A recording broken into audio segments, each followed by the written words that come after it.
ঘরের ভিতরে এক দিদি রান্না করছেন।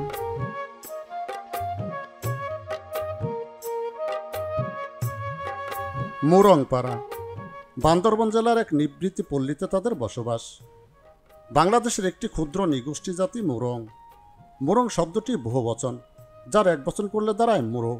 মুরো বা মুরং বাংলাদেশ পার্বত্য চট্টগ্রামের একটি প্রাচীন জনগোষ্ঠী হলেও বান্দরবান জেলায় তাদের একটি উল্লেখযোগ্য অংশের বসবাস রয়েছে এই পাহাড়ের ভাঁজে ভাঁজে। তাদের জীবন জীবিকা বেশ স্বতন্ত্র ও প্রকৃতি নির্ভর।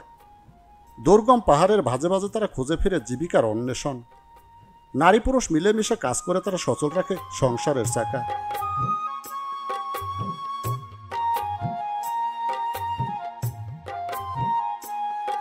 বান্দরবান পাহাড়ের উঁচু নিচু ভূমিতে বসবাস করা মুরং আদিবাসীদের জীবন ব্যবস্থা তুলে ধরার জন্য আমি হাজির হয়েছি পাহাড়ের রানীখ্যাত বান্দরবানের গ্রামীণ জনপদে। এই জনপদে বসবাস করা মুরং ক্ষুদ্র নিগোষ্ঠী তারা কতটুকু সুযোগ সুবিধার মধ্যে বসবাস করছে কিংবা তাদের জীবনযাত্রা সংস্কৃতি ও আবাসস্থল সম্পর্কে তুলে ধরবো আজকের এই ভিডিওতে।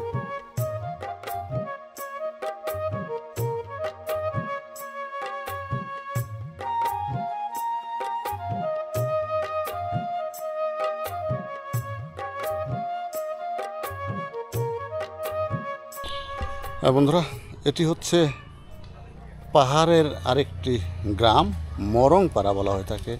আসলে পাহাড়ে কিন্তু বেশ কিছু কিছু বাড়িঘর নিয়েই কিন্তু একটা পাড়া, আর এক একটা নামকরণ করা হয়েছে। এটি নাকি মুরংপাড়া। আজকে এই মুরংপাড়াটি ঘুরে দেখি।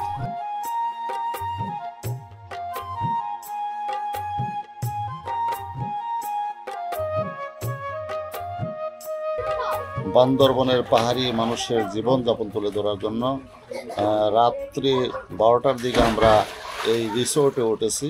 এই রিসোর্টটির নাম বন নিবাস রিসোর্ট। এটি পাহাড়ের উপরে তৈরি করা রিসোর্টটি। আর আমরা ছিলাম হলো এই যে মনপুরা 1 এই রুমটিতে। আসলে এই পাহাড়ে রাত্রি যাপন করা এটা কিন্তু আমার জন্য নতুন অভিজ্ঞতা। এই রুমটা একটু দেখাই, যদিও একটু কষ্ট বেশি হয়েছে।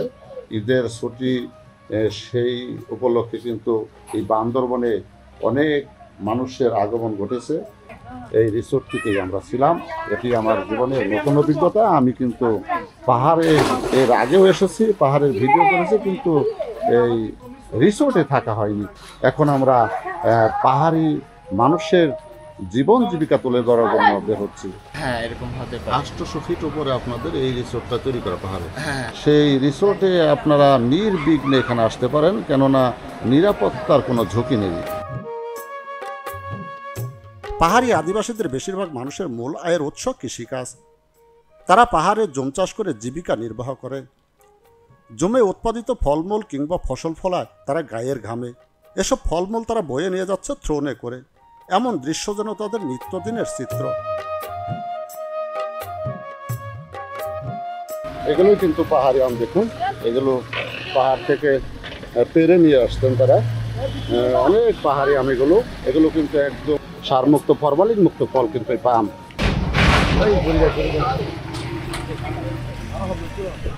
তো বাচ্চারাও কিন্তু দেখুন মাথায় থোন বহন করে কিন্তু আম নিয়ে যাচ্ছে।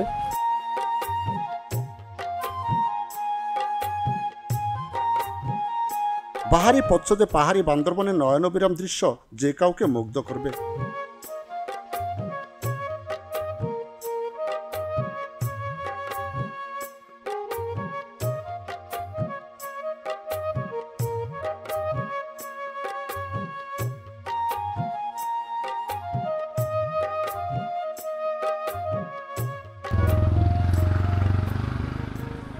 বন্ধুরা দেখুন, আনারস নিয়ে যাচ্ছে পাহাড়িয়া জমে উৎপাদিত ফল। এগুলো কিন্তু ফরমালিন মুক্ত ফল।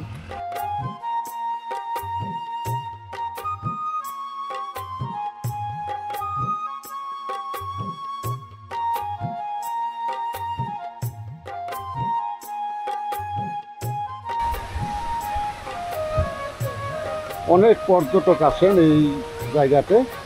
এখানে ঝর্ণা প্রবাহিত হয়। দেখুন, অনেক ছেলে মেয়েরা কিন্তু স্বতঃস্ফূর্তভাবে সেই ঝর্ণার পানিতে কিন্তু আনন্দ ফুর্তি করছে। দেখুন, এই যে দুই পাশ দিয়ে কিন্তু কিছু কিছু বাড়ি ঘর আর হলো গাছ হলো।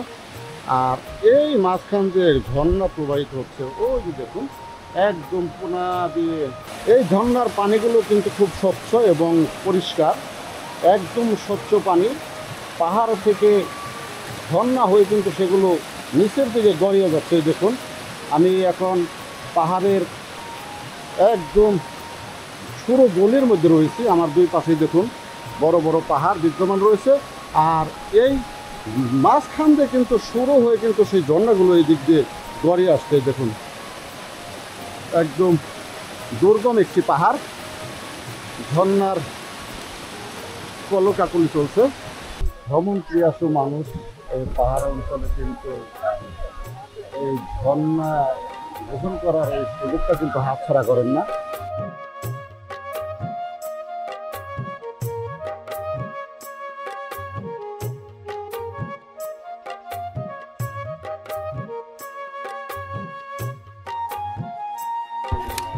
হ্যাঁ বন্ধুরা, এই যে এক দাদা এগুলো কি বাঁশ?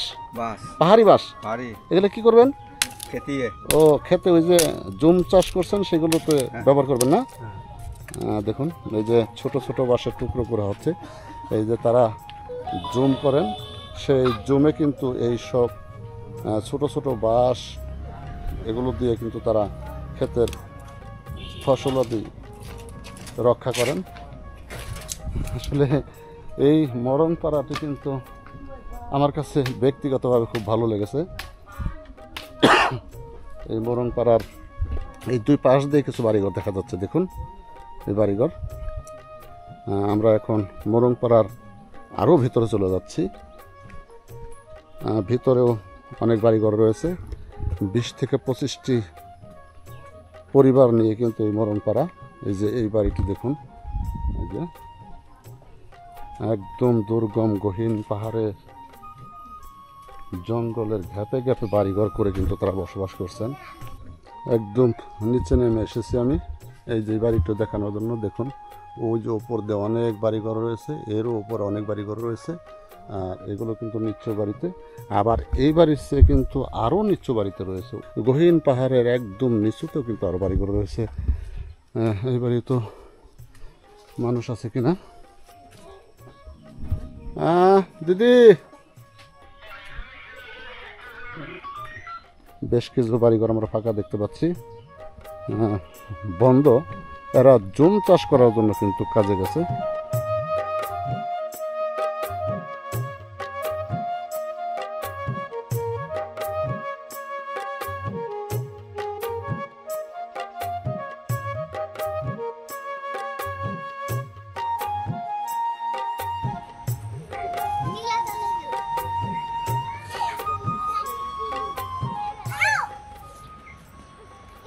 ছোট ছোট বাচ্চারা এখানে দোল খেলছে।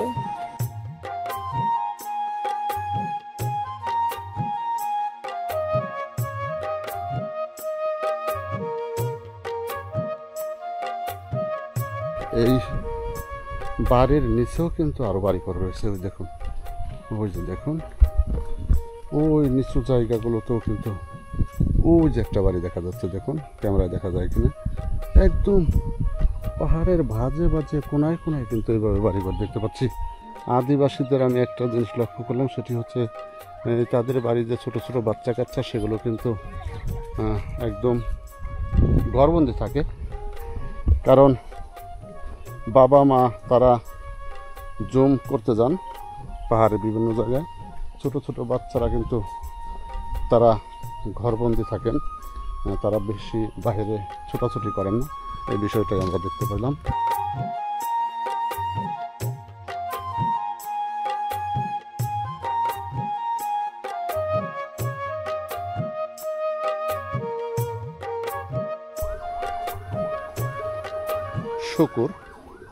শুকুরের ছানা সহ বড় শুকুর আমরা দেখতে পাচ্ছি। দেখুন শুকুরের ছানা,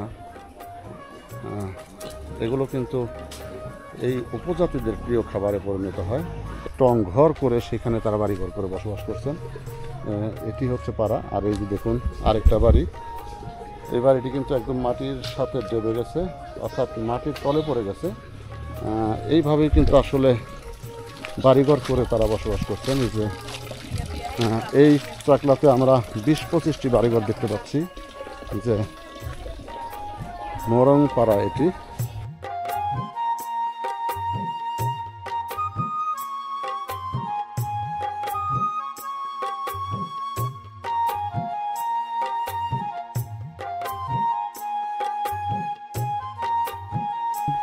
ঘরের ভিতরে এক দিদি রান্না করছেন।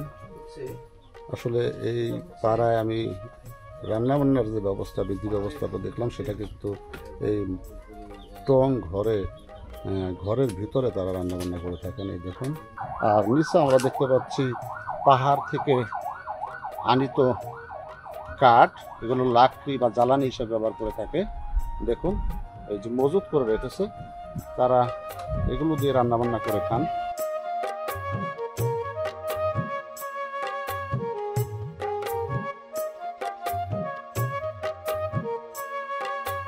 আমরা পাহাড়ের নিচের দিকে যাচ্ছি, ওই যে নিচে কিছু বাড়িঘর রয়েছে, সেগুলো একটু দেখব, তাদের বসবাসটা কীরকম সেটাও জানার চেষ্টা করব। অনেক উপরে ছিলাম, উপরেও বাড়িঘর ছিল, সেগুলো আপনাদের দেখালাম। পাশাপাশি এই নিচের দিকে যত যাচ্ছি ততই কিন্তু বাড়িঘর অনেক দেখতে পাচ্ছি আমরা। দেখুন,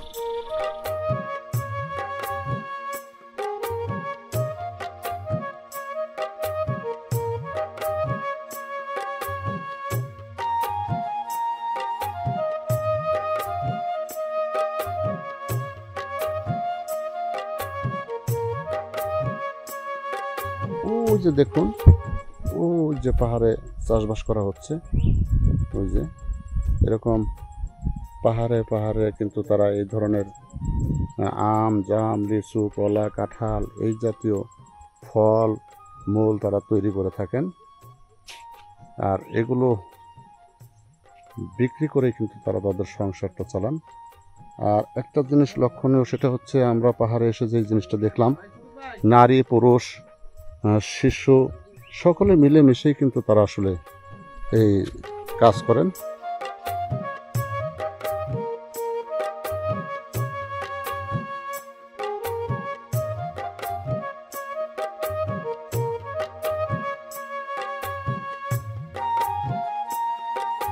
আম দিবি না? এগুলো পাহাড়ি আম। হ্যাঁ, কত করে? 50 টাকা কি কেজি? একদম গাছ পাকা, গাছের পাকা আম বন্ধুরা। এটা কত? 80 টাকা। এটা কি আম? এটা চকলেট আম বলে। চকলেট আম বন্ধুরা, দেখুন, চকলেট আম বলে এটাকে, দিদি বললেন। আর এটা হলো বার্মিজ আম। বার্মিজ, কেজি 50 টাকা করে। বার্মিজ আম আর চকলেট আম।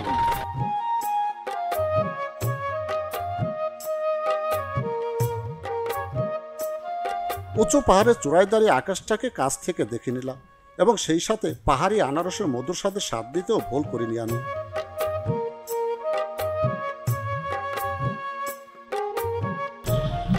বন্ধুরা, পাহাড়ে এসে আনারস খাচ্ছি। আনারসে কিন্তু প্রচুর রস, আর এগুলো পাহাড়ি আনারস, এগুলো কিন্তু ফরমালিন মুক্ত আনারস। আমি একটু খাই দেখুন।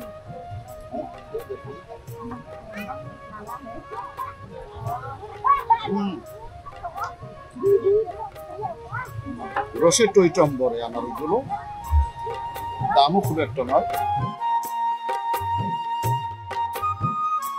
বন্ধুরা, দুর্গম পাহাড়ে বসবাস করা মোরংপাড়া থেকে আজকের মতো বিদায় নিচ্ছি। দেখা হচ্ছে পাহাড়ি কোনো নতুন গ্রামীণ জনপদে। সেই পর্যন্ত ভালো থাকবেন। আল্লাহ হাফেজ।